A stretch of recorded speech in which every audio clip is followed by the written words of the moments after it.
Hello and welcome back. I'm Nate. I'm Mikey. We're here to help you Improve your balance. So we've got a little bit of an update for you.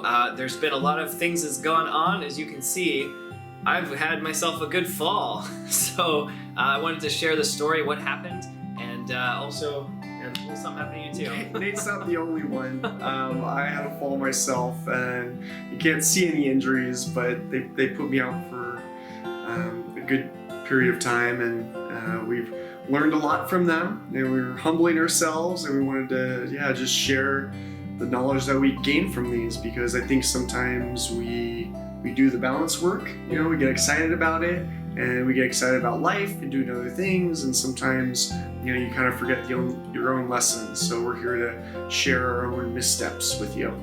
Yeah, and it's anytime you're doing anything, there's some element of risk, and so it is. The irony is definitely not lost on us as balance teachers that we both had a fall pretty much in the same week. Yeah. And what happened to me was, I was playing soccer and I'd gotten a knee injury, and so I was like, okay, I'm going to slow it down. I'm going to stop playing soccer. I'm going to do something safe like biking.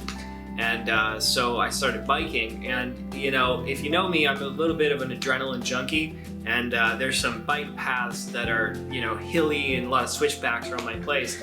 And so I was biking and I was going too fast for sure, and came around a switchback and the pavement was a little bit slick, and I just slipped right out. The bike skidded out. I went down, and I don't, it happened so fast. I don't really, I don't have a slow-mo, instant replay, but apparently I, landed right on the left wrist, rolled, took a hit on my head. Luckily I was wearing my helmet, so, always wear your helmet. And then, the first thought that went through my mind was, boy, I'm glad I'm wearing my helmet today. And then the second thought was, okay, I don't have any pain. I think I'm okay. And then I looked down at my wrist, and this is, I'll show you a picture. Now, if you don't like seeing gruesome, broken bones, just avert your eyes for a moment. But if you're into that kind of thing, this is what I saw when I looked down at my hand. Okay? I think you can see that if it's in focus. So I'm not a doctor, but I could tell that's not good. That is broken. And so I went to the doctor, and they got an X-ray, and that's what a radial complete break looks like. So the bone completely severed and then shifted over. I think both the ulna and the radius. So then they had to. So then what happens when you have a fall and you have a nasty break like this? So I can kind of tell you the story. What I went through. So basically, I had to find. Luckily I have insurance, thank God. So I was able to go to the doctor, and they had to. They call it reduce the angle. So they had to basically.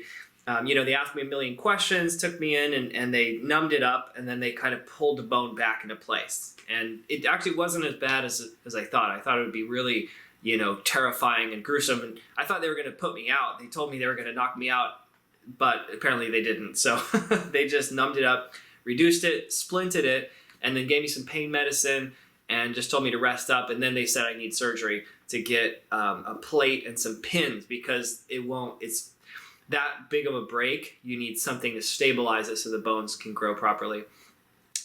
So that's where I'm at. So then I went in the next week, had surgery, and now I'm going in today again to get a checkup, and we'll see how it's looking. But it's a very uncomfortable process. At first, actually the pain's worse after the surgery than it was after the break. The bones, as they're healing and as they're knitting, it's very uncomfortable. It's hard to sleep. It's hard to do anything. So boy, if you can really avoid this level of injury, I highly recommend it. So it's, it was a big wake-up call for me, and we'll talk about our lessons from this as well at the end. So that's kind of what happened to me recently, and what I'm recovering with right now.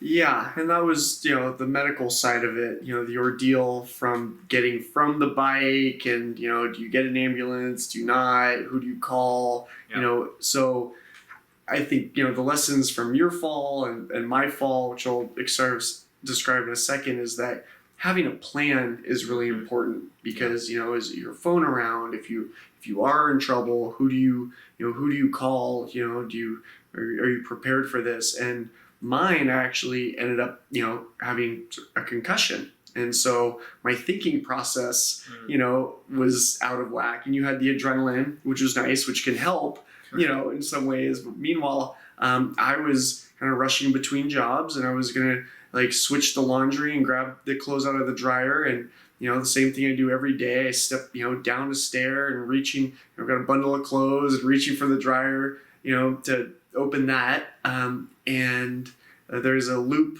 of extension cord that's just been there. And I sort of joke that, oh yeah, my house is like a balance obstacle course. And I prided myself, in my garden, I could like hop between little rocks I've set up, and, which is good because it helps train me. But when you're not ready for it, or if someone else is in your place that's not ready for it, things can happen. So caught my foot on the, the extension cord. There was a mat on the ground, so my other foot was stuck. I couldn't even hop. My arms are full. I crossed and reaching and fell and basically hit the back of my head.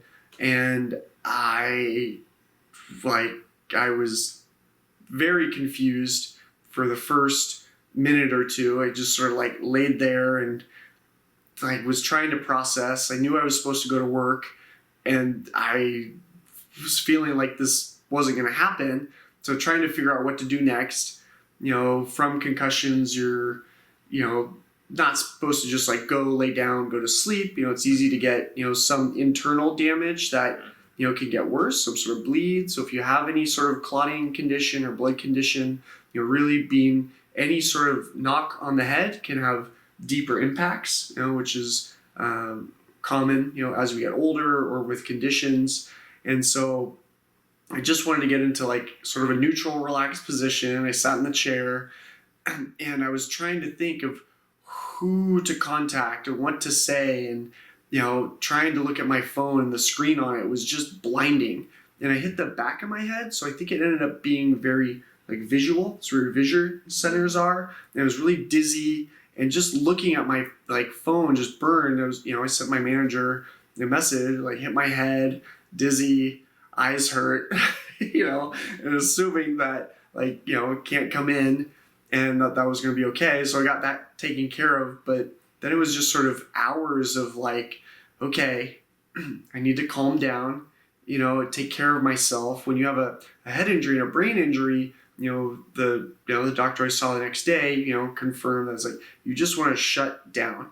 You just want to just as little as possible, dark, quiet, just, no stimulation. And so after, probably 4 or 5 hours, in a recliner chair, like pretty awake because I still had a headache from it, and ended up being a lot of like whiplash because it was sort of a stretching motion. So, but, went to, told my roommate as well, make sure, he knew that I was in a state that wasn't good, and then just rested till the morning. And finally, got some sleep, headache went away, was able to, get to the doctor and get checked out. And, I think what was surprising about it was that the fogginess cleared up. I was able to think straight quicker than I've had from, a previous concussion, but it was the light sensitivity that really stuck with me. And so,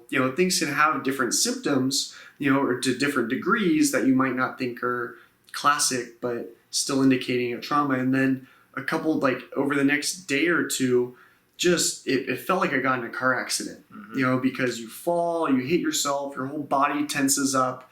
And as one thing started to get better, you started to notice how something else was feeling worse. And so after 2 days, my shoulder and my elbow hurt, and I realized, that's where I'd, taken a lot of it. And so, fortunately, I'd sort of studied nutrition in this way enough, and how do we use foods and, or actions to make things easier, for our body to recover. And so a lot of water, hydration, you want to flush out, when you have muscle damage, the cells open and release their content, which is sort of like toxins to your body. So you want to flush all those out.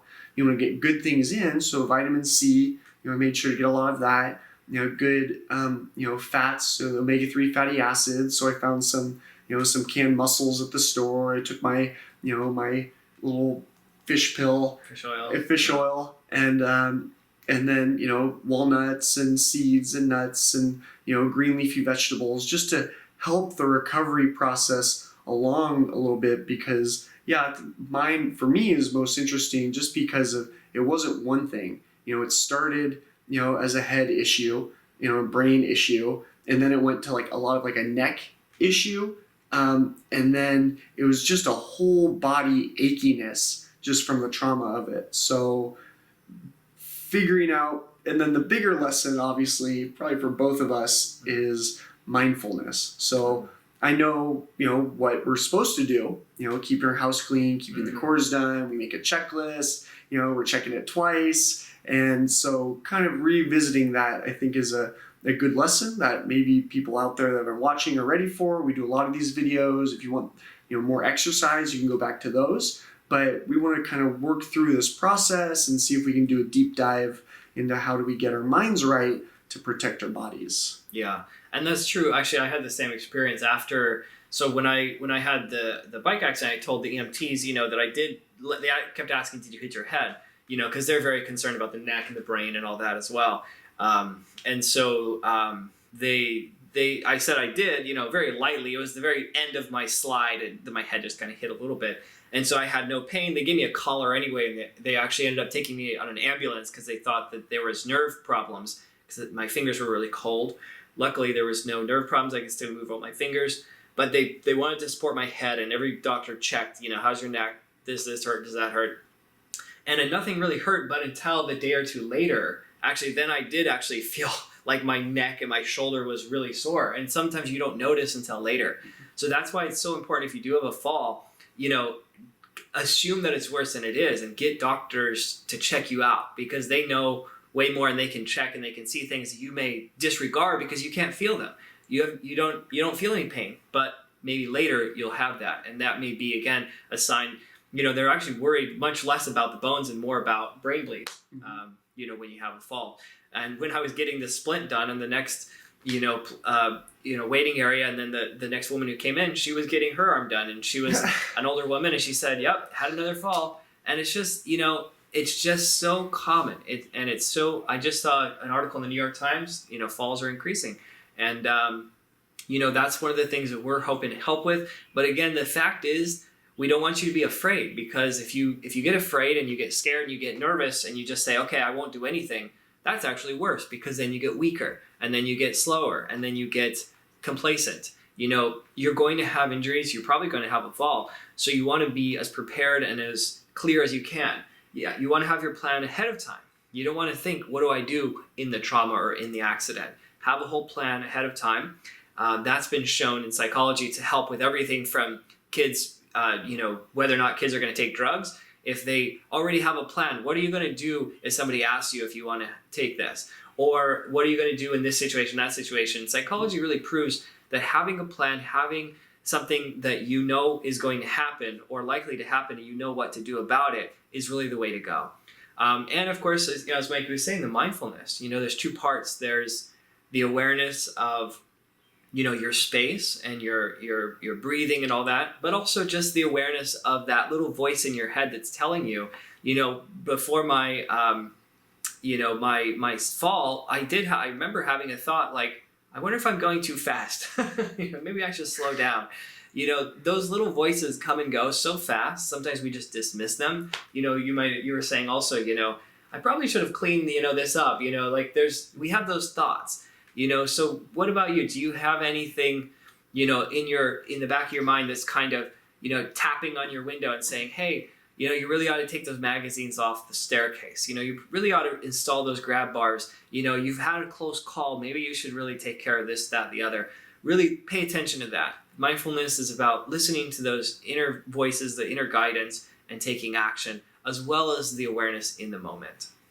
Yeah, I think that's really important. Yeah, so is there one thing you can do today, this week, to make, your life safer and simpler? You don't have to worry about it as much, and continuing, to build, to grow, to humble ourselves, to keep training, and, to get back on the horse as well, because Right. we don't want to stop doing the things that we enjoy, and we don't want to, change our lives too much, but it's probably good to be more mindful. And so I think that can help with a lot of parts of our lives. If it's not, the balance or health stuff right now, everyone has some issue, so be mindful to that. So yeah, tune in these next couple of weeks. We're going to do, a deep dive again into these. And then we also have a few events coming up, this summer. So summer, hopefully you all are getting out, doing things you love. We were in Beaverton, Oregon, near Portland. And so if you're around this area, the Tualatin Hills Parks and Rec has brought us both on to do live classes. So I have 2 Tai Chi classes coming up, June 9th, which is this Sunday, and June 23rd, which is the 2 Sundays from that. It's 10 a.m. in Malila Park, and we'll put a link in the description below, and we'll post it and do some promotion. But it'll be nice, and I'm thinking very closely about how did this fall? What do I want to teach in person with Tai Chi? What's the importance of it? And Tai Chi is such a whole body exercise. It's really going to be a good opportunity to kind of show all the different parts that can go into it. And then for people that enjoy my style or want more in this, we can do a deeper dive in a series in the fall. And that's what sort of these summer programs are for, is you get to meet different teachers, you get to try different things, they're free. So check out the Tualatin Hills Parks and Rec website. You can find resources there, and then we'll again post the information on our sites. Yeah, and check out our Facebook page. So we're going to be posting events there. So the Balance for Life Facebook page and group, you can check that out if you're local, if you're looking for local events, or if you know somebody in this area and you want to recommend it.